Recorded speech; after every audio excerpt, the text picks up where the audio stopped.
ముందడుగేసింది కాబట్టే మరి వాళ్ళ తెలంగాణ రాష్ట్రం వచ్చింది. అందులో ఏమాత్రం సందేహం లేదు. అవునా కాదా? అంటే చింతమడక గడ్డ అంటే అంత పవర్ఫుల్ గడ్డ. చింతమడక మట్టి నుంచి ఒక ఉద్యమం పుట్టింది. దానితోని దేశ చరిత్ర మారింది, మన రాష్ట్ర చరిత్ర మారింది. మరి అదే చింతమడక గడ్డ నుంచి ఇవాళ ఇక్కడికి నన్ను ఆహ్వానించి బతుకమ్మకు రమ్మని మీరు నన్ను పిలిచినందుకు చాలా సంతోషం. ఎందుకంటే చాలా ఏండ్లు నేను రాలేదు చింతమడకకు, మీ అందరికి కూడా తెలుసు. కానీ ఈ సంవత్సరం ప్రత్యేకమైన పరిస్థితులు ఉండే, పోయిన సంవత్సరం ఇంకొక రకమైన బాధాకరమైన పరిస్థితులు ఉండే. కానీ ఈ సంవత్సరం ప్రత్యేకమైన పరిస్థితుల్లో కూడా మరి నన్ను హక్కున చేర్చుకొని మీరందరికీ ఇక్కడికి రమ్మన్నందుకు నిజంగా ధన్యవాదాలు. మీకు ఒక మాట చెప్పాలి, ఎవరికైనా కన్న ఊరంటే చాలా ప్రేమ ఉంటుంది. ఎవరికైనా కూడా సొంత ఊర్లో అనేకమైన జ్ఞాపకాలు ఉంటాయి. నాకైతే చిన్నప్పటి నుంచి మన చింతమడకలో కులాలకు మతాలకు అతీతంగా అందరం కలిసి అన్ని పండుగలు చేసుకున్నట్టు చాలా బలంగా గుర్తుంది. నేను 7, 8, 9, 10 తరగతుల వరకు కూడా ప్రతి సందర్భంగా ఇక్కడికి వచ్చేది. దసరాకు బతుకమ్మకు అందరం అన్ని కులాలను కలిసి మంచిగా ఆడుకున్నాం. మీరు ఏదైతే మన చింతమడక ఏదైతే నాకు నేర్పించిందో అన్ని కులాలను కలుపుకోవాలి, అన్ని మతాలను కలుపుకోవాలని మన చింతమడక ఏదైతే నేర్పించిందో నేను దాన్నే ధైర్యంగా తీసుకొని మొత్తం తెలంగాణ అంతా తిరిగి ప్రతి పల్లెలో ఈ బతుకమ్మను తీసుకొని తిరిగిన. మీ అందరికీ తెలుసు, తెలంగాణ ఉద్యమంలో బతుకమ్మ ఎత్తుకొని ప్రతి పల్లెలో కాళ్ళకు బల్పం కట్టుకొని తిరిగిన అంటే నాకు ఈ చింతమడక ఇచ్చిన ధైర్యమే తప్పితే ఇంకొకటి కాదు. అందుకనే చింతమడక ప్రజలందరికీ మళ్ళొకసారి శిరస్సు వంచి నేను నమస్కారాలు తెలియజేస్తా ఉన్నాను.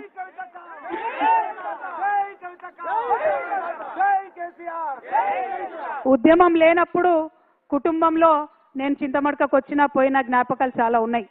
ఉద్యమం ప్రారంభమైన తర్వాత 2004లో కేసీఆర్ గారు ఉద్యమ నాయకుడిగా మరి ఆయన రిజైన్ చేసి ఎంపీగా పోయినప్పుడు ఇక్కడ నుంచి రాజకీయంగా ఇంకొకరిని తీసుకొచ్చి ఇక్కడ పెట్టిండ్రు. మరి ఆనాటి నుంచి ఈనాటి వరకు మీ అందరికీ తెలిసిందే, సిద్దిపేట రావాలన్నా చింతమడక రావాలన్నా అదేదో ప్రైవేట్ ప్రాపర్టీ లాగా కేజీఎఫ్ లాగా ఎవరు రావాలన్నా కొంత ఆంక్షలు వచ్చిన విషయం మీ అందరికి కూడా తెలిసిందే. ఇయాలటికి కూడా ఆ ఆంక్షలు ఉన్న విషయం మీ అందరికీ తెలిసిందే. కాకపోతే ఈ చింతమడక గడ్డ చిరుతపులిని కన్న గడ్డ, కేసీఆర్ని కన్న గడ్డ. ఇటువంటి గడ్డ మీద ఎవరి ఆంక్షలు కూడా నైజాంతా అని ఇవాళ ఊరంతా కదిలి వచ్చి మీరు ఈ బతుకమ్మ పండుగ చేసుకోవడమే సాక్ష్యంగా నేను భావిస్తా ఉన్నాను. మరి ఇదే ఒరవడి కొనసాగాలి. ఎందుకంటే మీ ఆశీర్వాదంతో ఒకసారి కేసీఆర్ గారు ఇక్కడి నుంచి ఒక భూకంపం పుట్టించి తెలంగాణ రాష్ట్రం తీసుకొచ్చి మీ ముంగట పెట్టిండ్రు. మరి మీరు ఆశీర్వాదం ఇస్తే ఇది నా జన్మభూమి, ఇది నా అమ్మగారిల్లు. మరి ఈ జన్మభూమే మరి భవిష్యత్తులో కర్మభూమి కూడా కావచ్చు, ఎవరం కూడా చెప్పలేము. కాబట్టి మీ ఆశీర్వాదం ఉంటే ఏదైనా సాధ్యమవుతుందనే విషయాన్ని నేను ఈ సందర్భంగా మీకు తెలియజేస్తా ఉన్నాను. మళ్ళీ ఒకసారి ఒకటే మాట, మనం తెలంగాణ వాళ్ళం ఎవరి ఆంక్షలకు భయపడేటోళ్ళం కాదు. ఆనాడు ఆంధ్రోళ్ళు పెద్ద పెద్ద నాయకులు 100 ఆంక్షలు పెడితే తోసుకొని పోయి ముళ్ళ కంచెలు దాటుకొని పోయి బుల్లెట్లకు ఎదురుగా పోయి ఉద్యమం చేసినటువంటి వారసత్వం ఉన్నది. ఏదో రాజకీయంగా కొన్ని ఆంక్షలు పెడితే ఎవరు ఆగేది లేదు. ఖచ్చితంగా చింతమడకకు వస్తాం, సిద్దిపేటకు వస్తాం, ఒకసారి కాదు మళ్ళా వస్తాం.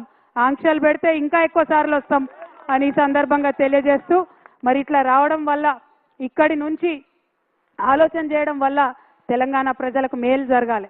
మీ అందరికీ తెలుసు, కేసీఆర్ గారు చింతమడకలో పుట్టిన బిడ్డ మనందరం తలెత్తుకొని పనిచేసేలాగా రాష్ట్రం తీసుకొచ్చి పెట్టిండు.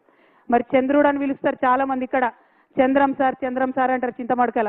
మరి అట్లాంటి చంద్రుడికి ఇవాళ మచ్చ తెచ్చే పని కొంతమంది చేసిండ్రు. నేను అదే మాట చెప్పిన, మచ్చలేని చంద్రుడికి మీరు మచ్చ పెట్టిరనే మాట చెప్పిన. మీరు మచ్చ పెట్టిరని నేను చెప్పంగానే తల్లిని పిల్లని కాకుండా బాపిండ్రు. అట్లయినా కన్న ఊరు అమ్మగారి ఊరు, మీరు నన్ను కడుపులో పెట్టుకొని రండి, మీరు తప్పకుండా ధైర్యం కోల్పోకండి, మా ఊరికి రండి, అమ్మగారి ఊరికి రండి అని మీరు పిలిచిండ్రు. అందుకే చెప్తున్నా, మీ మేలు ఈ జన్మలో మర్చిపోలేను. నేను ఈ సంవత్సరం డెఫినెట్గా బాధతోనున్న, క్లిష్టమైన పరిస్థితుల్లో ఉన్న కుటుంబానికి దూరం చేసిండ్రు అనేటటువంటి బాధతో ఉన్న సమయంలో ఊరు వాళ్ళందరూ అండగా నిలబడి మరి నన్ను పిలవడం చాలా సంతోషం. ఎన్నడూ కూడా సంతోషంలో ఉంటే ఎవరైనా పిలిస్తే తింటారు పోతారు మర్చిపోతారు, కానీ దుఃఖంలో ఉన్నప్పుడు ఉన్నోళ్ళే నిజమైన స్నేహితులు. ఇవాళ దుఃఖంలో ఉన్నటువంటి నాకు అండగా నిలిచినటువంటి మీ అందరికీ మళ్ళొకసారి హృదయపూర్వకంగా నేను వందనాలు తెలియజేసుకుంటున్నా. మీ అందరికీ తెలుసు, కొంచెం బాధ అవుతుంది, మీ ఇంటి ఆడబిడ్డను కాబట్టి మీరు అర్థం కూడా చేసుకుంటారని నేను అనుకుంటున్నా. పెళ్ళి అయి అప్పగింతలు చెప్పి తల్లిదండ్రులు నిలిచిపెట్టిపోతేనే బాధ ఉంటుంది. అటువంటిది తండ్రి బాగుండాలి, తల్లి బాగుండాలని కొట్లాడేటటువంటి నన్ను కుటుంబం నుంచి విడగొట్టేటటువంటి కుట్రలు చేసినటువంటి వాళ్ళను మాత్రం నేను వదిలిపెట్టానని సందర్భంగా మళ్ళొకసారి తెలియజేస్తూ, ఈ గడ్డకు, ఈ చింతమడక గడ్డకు ఎంత పౌరుషం ఉందనేటటువంటిది ఖచ్చితంగా నేను చూపిస్తా. ఆ చూపించేటటువంటి నా ప్రయాణంలో మీరందరూ కూడా నాతో అండగా నిలవాలని చెప్పి మనస్ఫూర్తిగా మీ అందరూ కూడా నేను కోరుతా ఉన్నా. ఏ ఊరు కూడా ఎవరయ్యా జాగీర్ కాదు, కానీ అట్లా జాగీర్ లాగా చేస్తున్నటువంటి కొంతమంది ఉన్నారు. వాళ్ళ సంగతి కూడా, వాళ్ళ భర్తం కూడా ఫ్యూచర్లో పడతామని సందర్భంగా తెలియజేస్తూ, మరి నాకు మంచి ధైర్యాన్ని ఇచ్చి చిన్నప్పటి నుంచి ఆటపాట నేర్పి కులాలకు మతాలకు అతీతంగా మరి ఖచ్చితంగా ప్రజలతో కలిసి ఉండాలని నేర్పినటువంటి మా ఊర్లో మళ్ళొకసారి ధన్యవాదాలు తెలియజేస్తూ, మా ఆడబిడ్డలందరూ వెయిట్ చేస్తున్నారు బతుకమ్మ ఆడుకోవడానికి. డిస్టర్బ్ చేయకుండా మగపిల్లలందరూ బయటికి పోతే డీజే పెడితే మేమందరం కొంచెం సేపు ఆడుకుంటాం ఆనందంగా.